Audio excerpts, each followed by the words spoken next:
Qu'est-ce qu'on s'emmerde ici? Allez, on tiendra bien jusqu'au printemps. Bon ça. Quel carburant cette vodka? Mamma mia!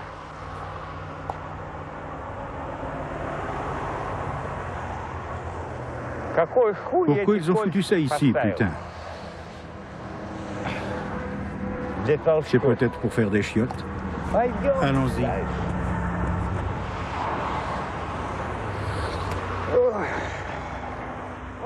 Ce jour-là, Kostia, un de nos protagonistes, fêtait son anniversaire.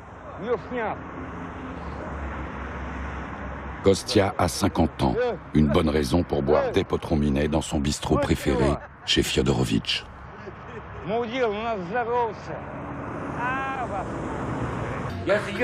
Je bois à ta santé. Fous-moi la paix. À ta santé. Je te souhaite plein de bonnes choses. Je te souhaite que du bonheur.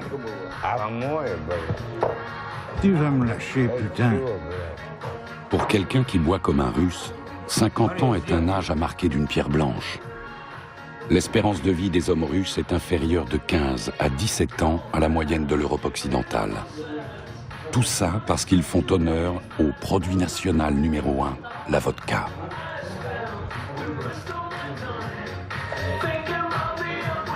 S'intoxiquer avec de l'alcool industriel, geler en état d'ivresse, tomber par la fenêtre ou gâcher sa vie sont quelques-uns des passe-temps favoris de millions de Russes.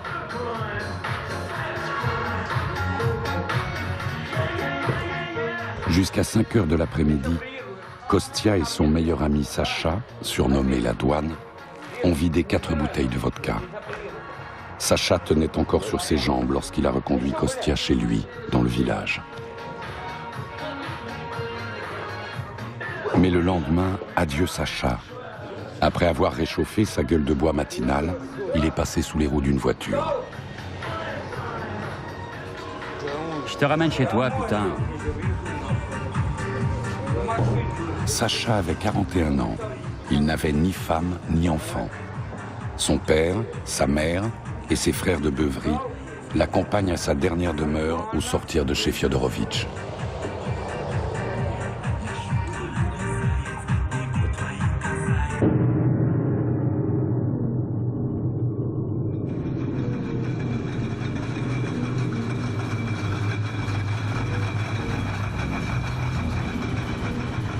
Si la Russie a des secrets, la vodka est l'un des mieux gardés. Cet alcool bon marché, simple à produire, est certes fabriqué dans plusieurs autres pays. Mais il n'y a qu'en Russie que la vodka est devenue à la fois symbole et mythe national, moteur de l'économie et de la politique, et instrument de pouvoir.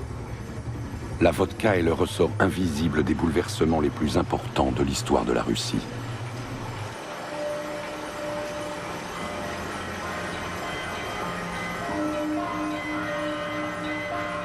Le vin chaud, qui sera par la suite baptisé vodka, a fait son apparition dans la vie quotidienne des Russes il y a près de 5 siècles. Sa production se concentre alors dans la principauté de Moscou, la première à avoir perçu l'importance stratégique de ce nouvel alcool. Ce qui est sans doute à l'origine de la vieille rivalité entre les provinces russes. Grâce aux recettes provenant de ces distilleries, la Moscovie prend de l'ascendant sur les autres principautés et unifie la Russie sous son autorité.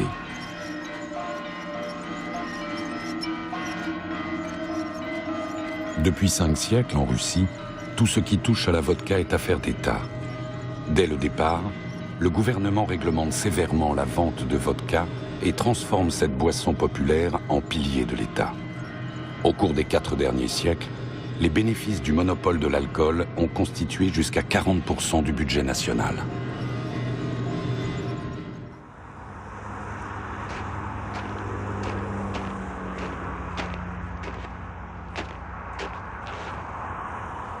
Pour un Russe porté sur la boisson, le lundi est le pire jour de la semaine. D'un côté, la tête en plomb ne rêve que de continuer à faire la fête.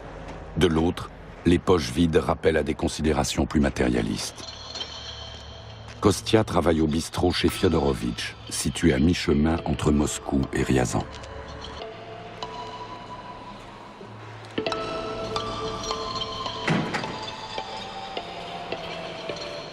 Liev est un intellectuel de Saint-Pétersbourg. Comme tous les travailleurs intellectuels de la Russie actuelle, il fait 36 choses à la fois. Il écrit des articles de journaux et des scénarios, fait des petits boulots pour la télévision et enseigne l'histoire dans un lycée.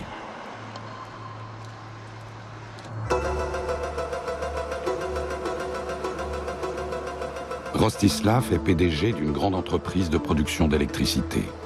Tous les matins, il se rend dans un centre d'affaires de Moscou et rentre tard chez lui.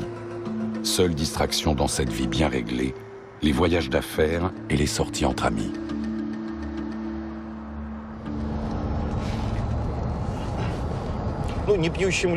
Les gens sobres n'ont pas la vie facile ici, car l'idée subsiste, je ne sais pas pourquoi, peut-être nous vient-elle des années 30, que celui qui ne boit pas a forcément quelque chose à cacher.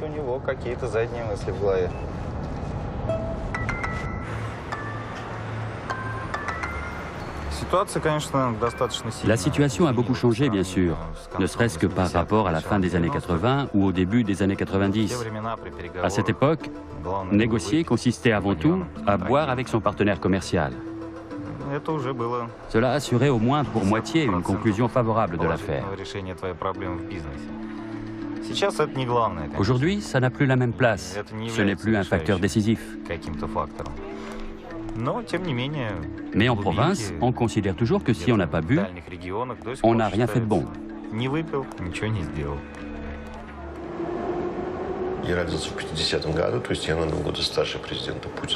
Je suis né en 1950. J'ai donc 2 ans de plus que le président Poutine.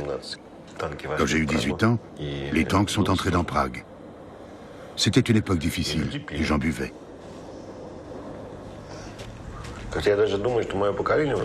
Ma génération a réussi à se convaincre qu'en Russie, ou plutôt en URSS, on pouvait boire et être quelqu'un d'irréprochable.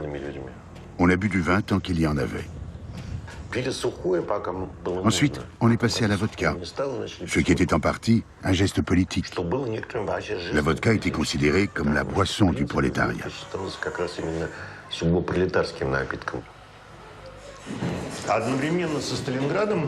En même temps que Stalingrad, l'armée rouge mène d'autres opérations d'envergure, en particulier la percée du blocus de Leningrad. Arrête de bavarder, tu veux bien? Ces images seront montrées non seulement en Russie, mais dans toute l'Union européenne. La Russie doit faire son entrée dans l'OMC et assouplir son régime de visa avec l'Europe. C'est dur de bosser avec la gueule de bois. Comment vous expliquer? J'ai peut-être hérité ça de mon grand-père. Je le voyais souvent sous et j'avais envie de lui ressembler. À partir de 12 ans, j'ai commencé à boire un petit peu.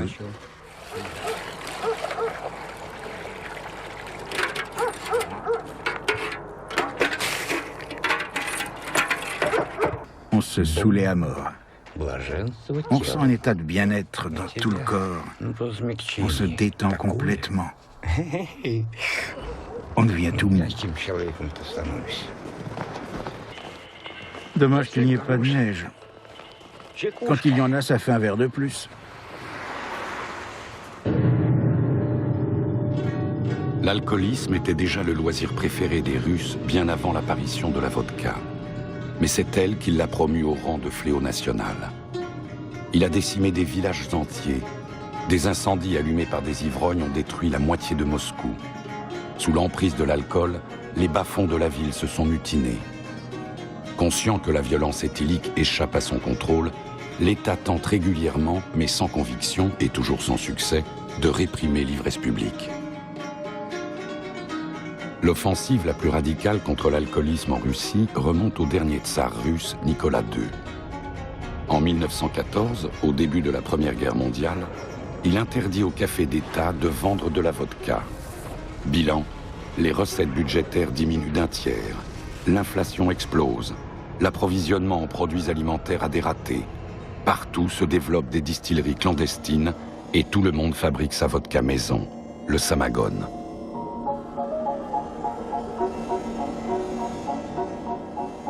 Trois ans après le début de la prohibition, c'est la fin de l'Empire russe. L'attaque du palais d'hiver, qui marque l'avènement du bolchevisme, est ainsi motivée, entre autres, par les rumeurs selon lesquelles ces caves regorgent de spiritueux.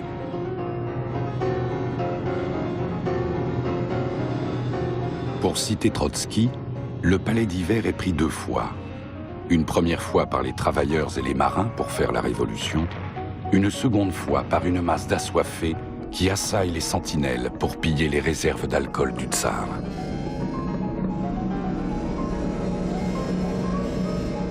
La vodka s'est penchée sur le berceau de l'Empire russe. Elle l'a aussi mené à sa perte. Comment elle est, la Russie? Elle est grande.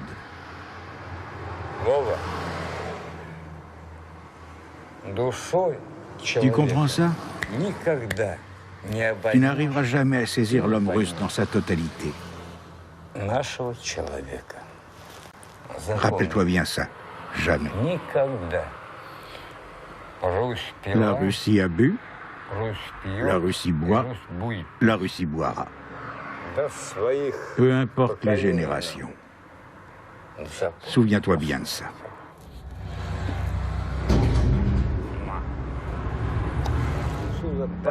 Viens ici, sale bête. On y va. On va faire une super promenade, Dasha.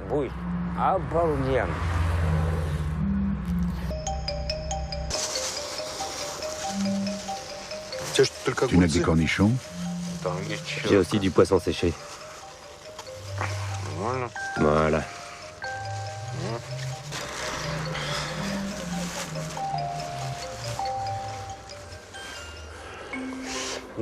Buvons à la santé de Tchavakinski, qui nous a construit cette église.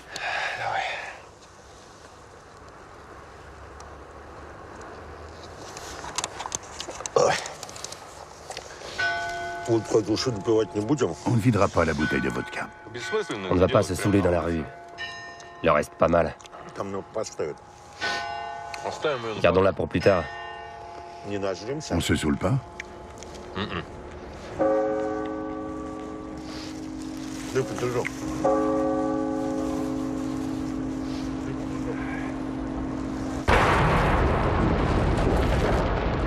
L'un des premiers décrets du régime soviétique consiste à interdire le commerce de la vodka. Les chefs de la révolution prolétarienne considèrent la vente de vodka comme une coutume du passé aussi néfaste que la propriété privée ou la religion.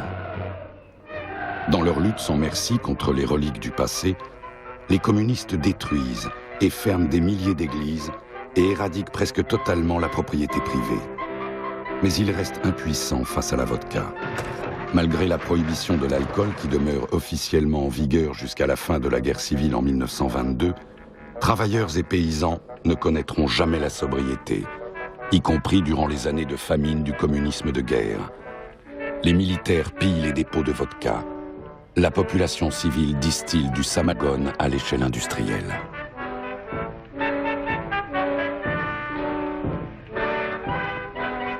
Les bolcheviks intransigeants sont bientôt contraints de faire marche arrière. En 1922, le gouvernement légalise la vente de vin et de cognac. Un an plus tard, toutes les liqueurs et les alcools de fruits titrant jusqu'à 30 degrés sont autorisés. En 1925, apparaît la Rikovka, une célèbre vodka à 40 degrés que le peuple a baptisée d'après un ancien Premier ministre, Alexei Rykov. La Rikovka est vendue au prix très abordable d'1 rouble la bouteille de 50 centilitres. En 1928, la vodka redevient la principale source de revenus de l'État, mais cette fois au service de l'industrialisation socialiste.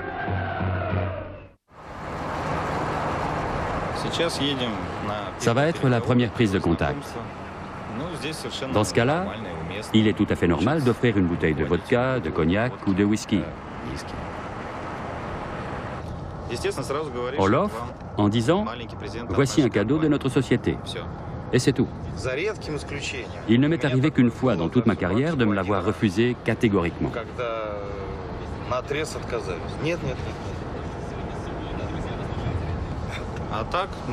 En général, le client vous remercie et se dépêche de la cacher dans un coin ou de la glisser dans un tiroir. Ce n'est pas considéré comme un pot de vin. C'est plutôt comme si on lui donnait notre carte de visite. J'espère que l'accueil ne sera pas trop chaleureux et que je n'aurai pas à boire avec le client.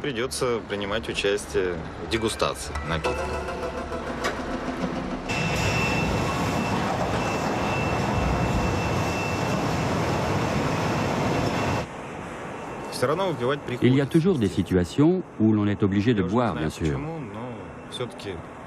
Je ne sais pas pourquoi, mais il existe en Russie des critères relationnels qui font que si on boit avec quelqu'un, on est tout de suite plus proche et qu'il est plus facile de traiter avec cette personne.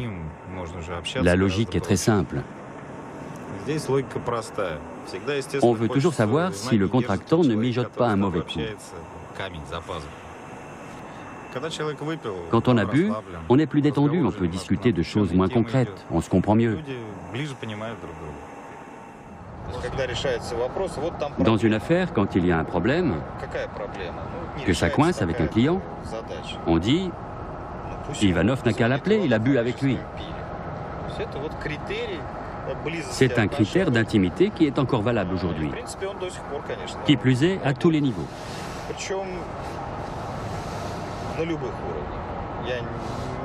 Je ne sais pas si beaucoup peuvent se vanter d'avoir bu avec le chef du gouvernement ou le président. Mais il y en a sûrement qui l'ont fait. Et à eux aussi, ça doit leur faciliter la tâche.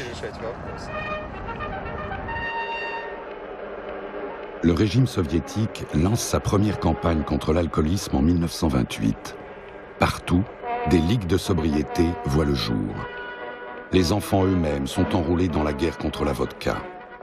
Mais la chute de la consommation d'alcool se traduit par l'effondrement des recettes de l'État et la lutte contre l'ivresse est abandonnée.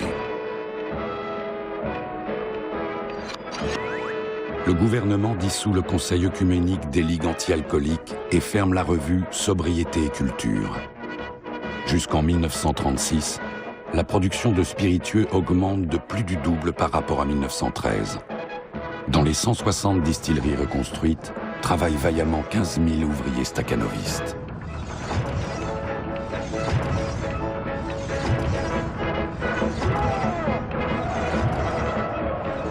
Bientôt, l'alcoolisme cesse d'être l'apanage des couches populaires pour toucher aussi l'élite du parti. Staline, le successeur de Lénine, qui lui ne buvait pas, apprécie les beuveries nocturnes lors desquelles les langues se délient.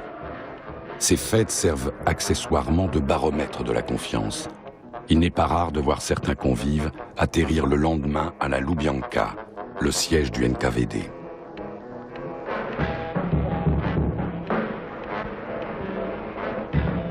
Mais c'est pendant la Seconde Guerre mondiale que la vodka reçoit la bénédiction officielle. Fort de la malheureuse expérience du régime tsariste, Staline n'interdit pas l'alcool après la mobilisation générale. Au contraire, les soldats ont même droit à une ration d'alcool, 100 grammes de vodka par jour.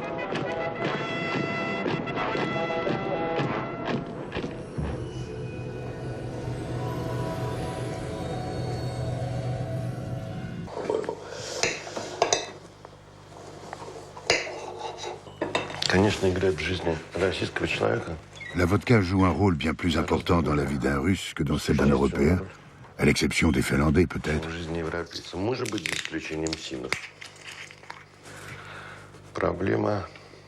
Le problème réside dans la continentalité du climat et de la société. C'est un monde dur, sans nuance.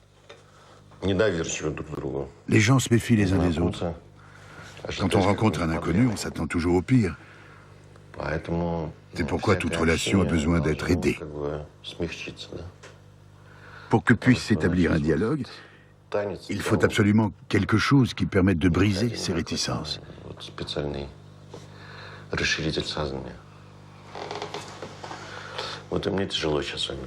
Maintenant, j'ai du mal à parler avec vous, par exemple.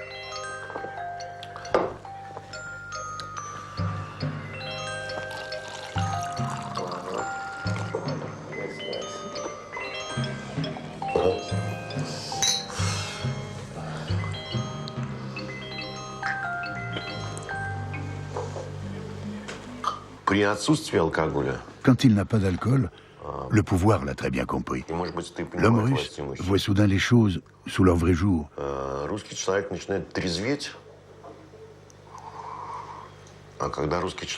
Et quand ce phénomène se produit à une grande échelle, il devient agressif. Tout ce qui était masqué par la vodka, qui permet de supporter des conditions de vie extrêmes, ressort soudain violemment.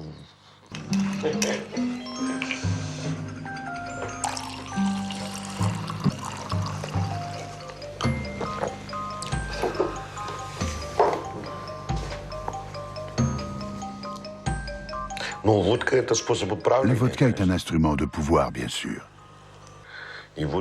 Mais c'est aussi un mode de résistance. Le pouvoir demande toujours le maximum au peuple. Mais le peuple, lui, a trouvé une façon de répondre à ça. Notre réponse, c'est qu'on perd connaissance. On se traîne par terre. Venez un peu nous chercher, on est complètement bourrés. Essayez donc de nous réveiller. À la Russie.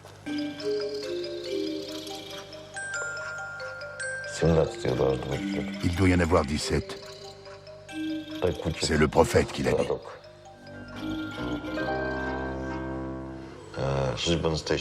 On tient mieux l'alcool que les Allemands. Pour nous, 3 verres, c'est rien. Ce qui est bon pour un Russe est mortel pour un Allemand.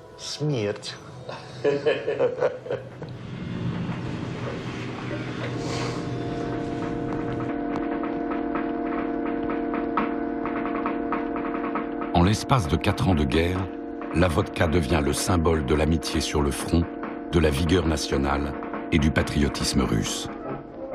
Tandis que dans le cinéma d'avant-guerre, la vodka n'est consommée que par des personnages antipathiques ou grotesques, elle devient, après la guerre, l'attribut de l'authentique héros. Dans le film de Sergueï Bondartchouk, Le destin d'un homme, le protagoniste, Andrei Sokolov, avale 3 verres de vodka d'affilée pour démontrer aux fascistes la grandeur de l'âme russe.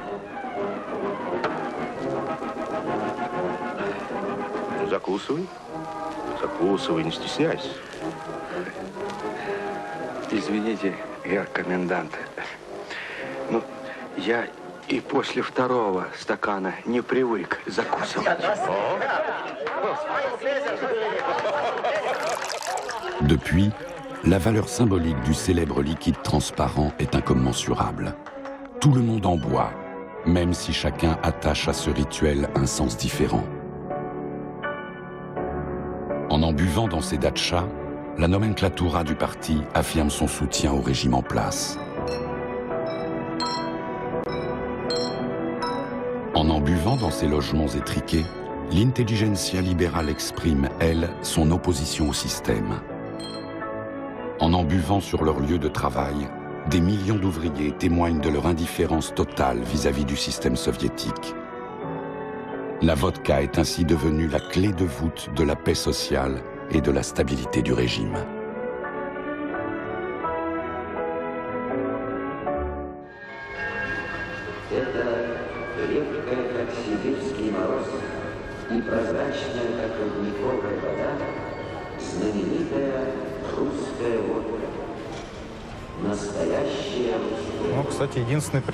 Voici l'unique représentante de la boisson d'antan. La vodka Stolichnaya. Elle représente la nostalgie de l'URSS. Vous en avez bu beaucoup? Oui, bien sûr.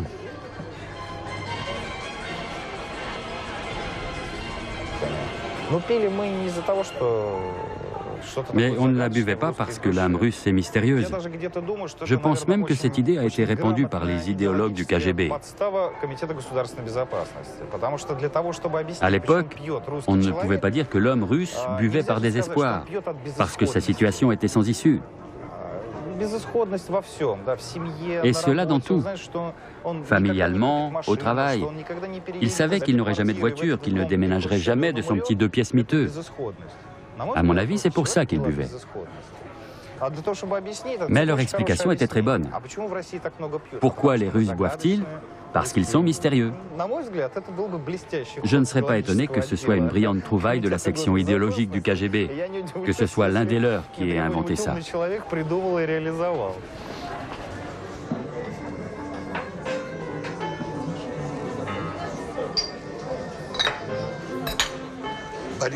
C'est parti. Imagine de quoi on aurait l'air si on nous filmait maintenant. On est des types répugnants, des dégénérés. Notre temps est fini. Non, je ne suis pas d'accord.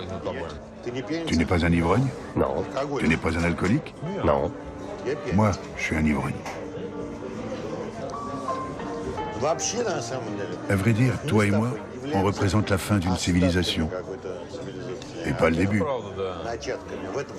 Pour ce qui est de l'alcoolisme. Tu veux parler de la boisson? Oui. Ira, verse-moi encore 100 grammes.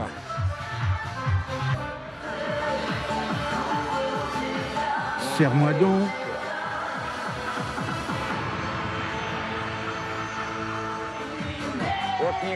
Il me faut encore 100 grammes dans ce verre. Tu me prêtes 10 roubles? Tu m'en offres pour 10 roubles, s'il te plaît? Kostya, tu bois, oui ou non? Sinon, je le vide tout de suite. Tu peux l'ouvrir?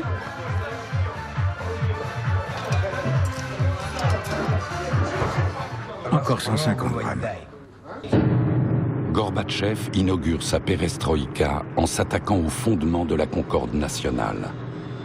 Le 17 mai 1985, le comité central du Parti communiste soviétique annonce en fanfare des mesures de lutte contre l'ivrognerie et l'alcoolisme. Après avoir accordé à ses concitoyens des libertés sans précédent, Gorbatchev remet en cause le peu de liberté individuelle dont il jouissait à l'époque de Brejnev, Khrouchtchev ou même Staline. La possibilité de choisir ce qu'ils boivent, quand, où et avec qui. La population n'a le droit d'acheter de l'alcool qu'entre 14 et 19 heures. La vodka est vendue selon un système de coupons, à raison d'une bouteille de vodka par personne et par mois. Les files d'attente se multiplient à travers le pays. Les journaux rapportent des meurtres commis devant les magasins de spiritueux. En l'espace de 2 ans, la fabrication de vin et de vodka chute de moitié. Mais la hausse vertigineuse de la consommation de sucre indique clairement que la fabrication d'alcool maison a pris le relais.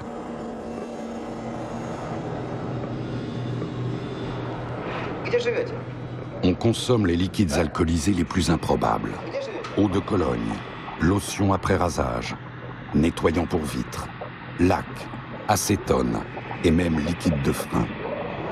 Les plus ingénieux parviennent à fabriquer de l'alcool à partir de la colle et du cirage. De quoi faire sérieusement baisser la cote de popularité de Gorbatchev et de sa perestroïka, bien avant l'apparition de la crise économique et la montée des nationalismes. Le secrétaire général du Parti communiste est surnommé le secrétaire minéral. Pour avoir osé toucher à la vodka, le parti se retrouve dans l'incapacité de mener à bien ses réformes. En 1991, c'est la dislocation de l'Union soviétique. Le président Boris Yeltsin, alcoolique notoire, devient l'homme fort de l'État.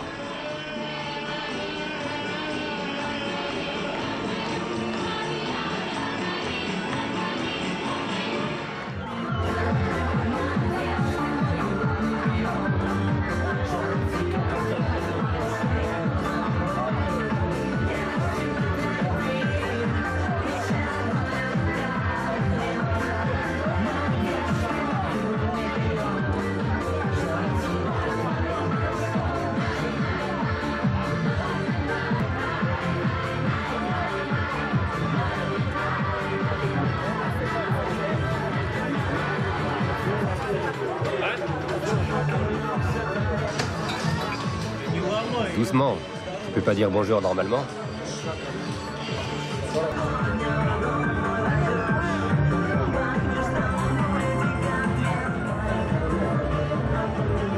Je me lève à 9h, putain. Je vais te tuer, salaud. Vas-y, frappe.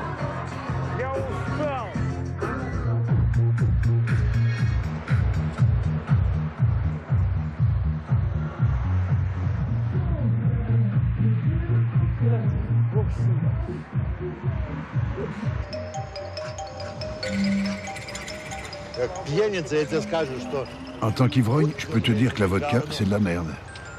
Ouais, c'est mauvais. L'ivrognerie est une coutume répugnante qui permet d'échapper à la routine du quotidien, de s'en abstraire et de se détendre un peu. Et d'avoir des discussions sur l'art. Ou d'autres sujets.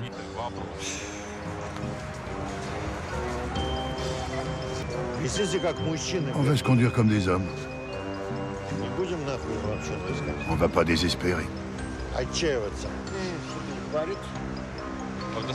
C'est le Dostoïevski. Commençons par là.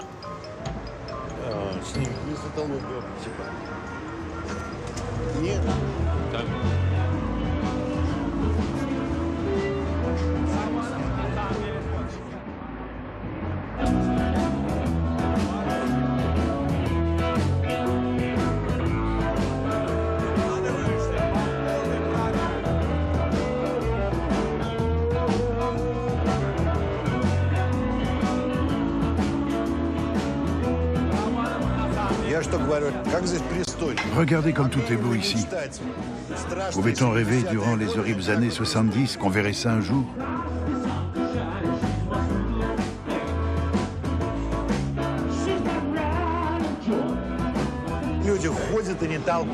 Les gens se respectent. Il n'y a pas de bagarre. Ils sont propres. On voit qu'ils se sont lavés les cheveux, qu'ils se douchent tous les jours. C'est la classe moyenne, la nouvelle bourgeoisie. Vous avez devant vous la Russie de Poutine. Ici? Oui.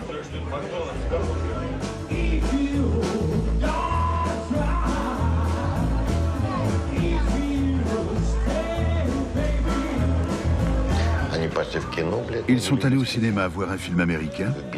Ensuite, ils sont allés au billard, puis au café Internet. Ils économisent pour s'acheter un appartement, ils auront bientôt une voiture, ils sont en train de passer leur permis de conduire, et quand on conduit, on ne boit pas.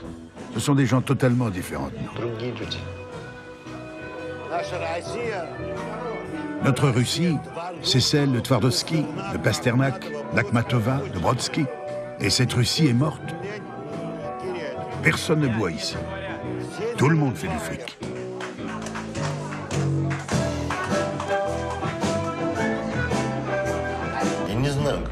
Je n'arrive pas à parler avec la génération de mon fils. J'ai besoin de vodka pour ça. Et quand je bois, il me regarde comme un pauvre type, comme un vieil ivrogne. Ce qui me sauve, c'est que j'ai plutôt réussi dans la vie, selon leurs critères à eux, leurs critères occidentaux. C'est pour ça qu'ils ne peuvent pas me critiquer trop durement. Mais on pense trop différemment pour parler vraiment.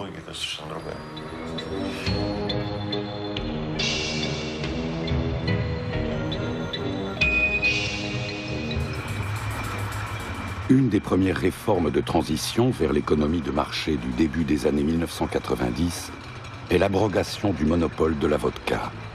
Les conséquences en sont incalculables. Contrairement à la fabrication du vin, qui a toujours été dispersée au niveau régional, celle de la vodka est, dans l'ex-URSS, très centralisée. Bien que confectionnée dans plusieurs républiques, elle a toujours la même appellation et des étiquettes standards. Exemple, Stolichnaya ou vodka de la capitale, Moskovskaya ou Ruskaya, des noms qui expriment on ne peut plus clairement la symbolique de l'Empire et de son centre. Alors que Gorbatchev et Yeltsin se livrent une lutte sans merci pour le pouvoir, ce dernier délivre un message sulfureux. Les régions peuvent prendre autant d'autonomie qu'elles le veulent.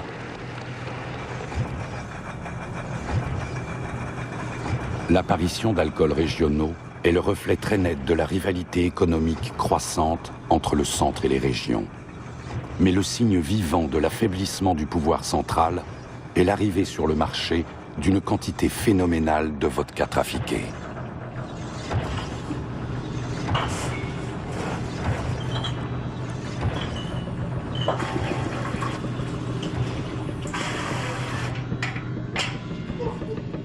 Le monopole d'État, synonyme de restriction, garantissait malgré tout la qualité du produit.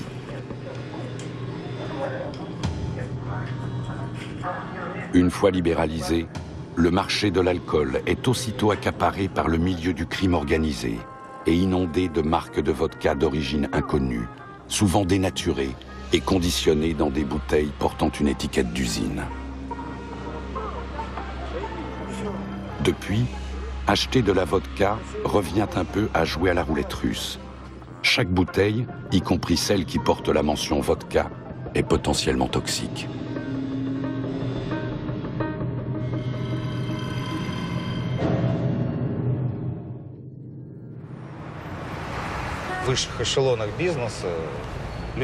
Les grands hommes d'affaires boivent peu ou pas du tout. Parmi nos oligarques, par exemple, rares sont ceux qui s'autorisent plus de 3 verres d'alcool fort.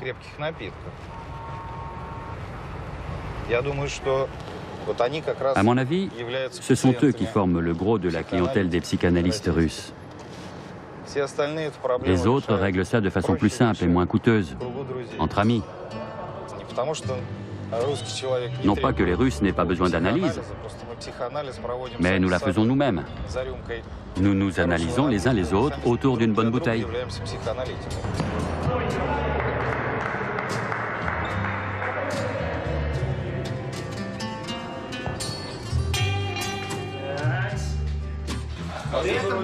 Je tiens à dire qu'aujourd'hui, personne n'a de voiture. Elles sont toutes assurées. Tout va bien. On ne prend jamais le volant quand on a bu. 3 verres de vodka, c'est rien. C'est comme un verre de vin.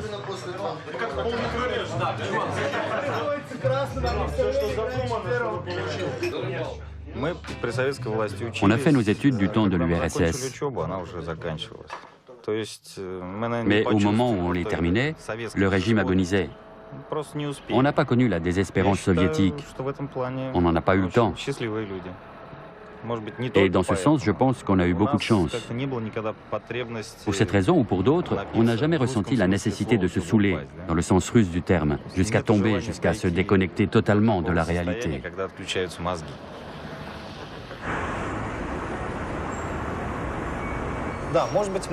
On consacre peut-être trop de temps à notre travail, mais c'est l'époque qui veut ça. On engrange un capital. On veut avant tout épargner pour nous et notre famille, et si on a de la chance, pour nos enfants. Et quand on gagne de l'argent, on n'a pas le temps de boire. Ça ne rapporte rien. On a tendance à tout regarder sous l'angle du profit, à l'exception bien sûr de certains sentiments comme l'amitié ou l'amour, qui sont des choses à part. Mais pour le reste, on fait des affaires. On cherche donc à obtenir le plus grand profit pour nous, pour notre entreprise. Et ça, ce n'est pas profitable aujourd'hui. Et si ce n'est pas profitable, ça ne nous intéresse pas. On est habitué à faire des affaires et dans chaque chose, on veut trouver un plus.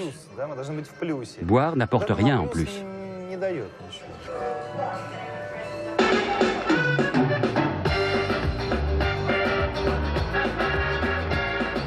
À la fin des années 1990, les Russes sont las de la vodka frelatée et de leur président imprévisible. L'alcoolisme de Boris Yeltsin, qui, au début de son mandat, rimait avec une certaine convivialité envers le peuple, est une source croissante de mécontentement général.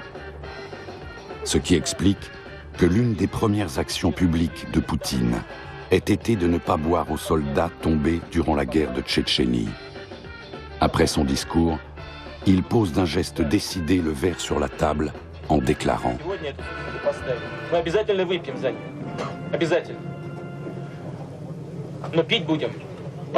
ce qui n'a pas empêché les conseillers en images de Poutine d'adoucir son image de germano-russe, austère et pragmatique. Un seul nouvel alcool est venu garnir les rayons des magasins, la vodka Poutinka. La télévision montre de plus en plus souvent ce nouveau père de la nation. En bon démocrate, il s'est prêté au traditionnel accueil russe, un petit verre de vodka.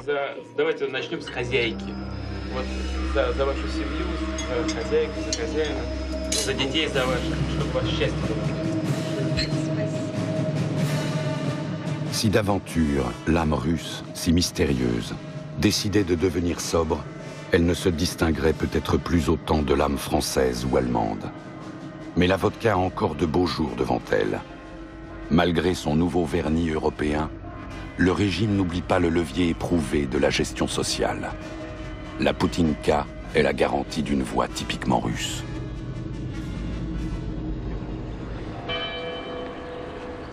En Russie, les défunts sont honorés 3 fois, le 3e, le 9e et le 40e jour après leur mort. Selon l'Église, ces jours-là, l'âme du mort comparaît devant le Seigneur. Le 9e jour après la mort de Sacha, dit la douane, ses amis se rendent au cimetière pour boire à la santé de son âme sur sa tombe fraîchement creusée. Arrange les fleurs. Tu es en vacances pour l'éternité. On te rejoindra bientôt.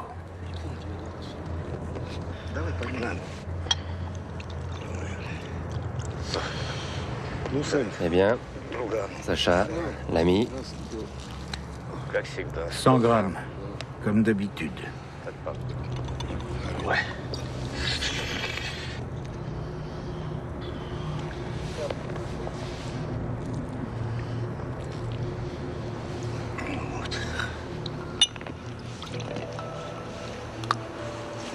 Tiens, prends.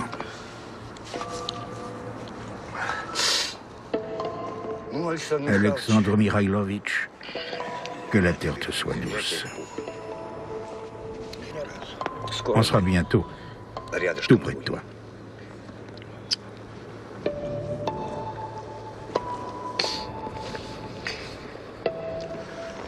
Allez, Sacha, adieu. On reviendra te rendre visite, Sacha.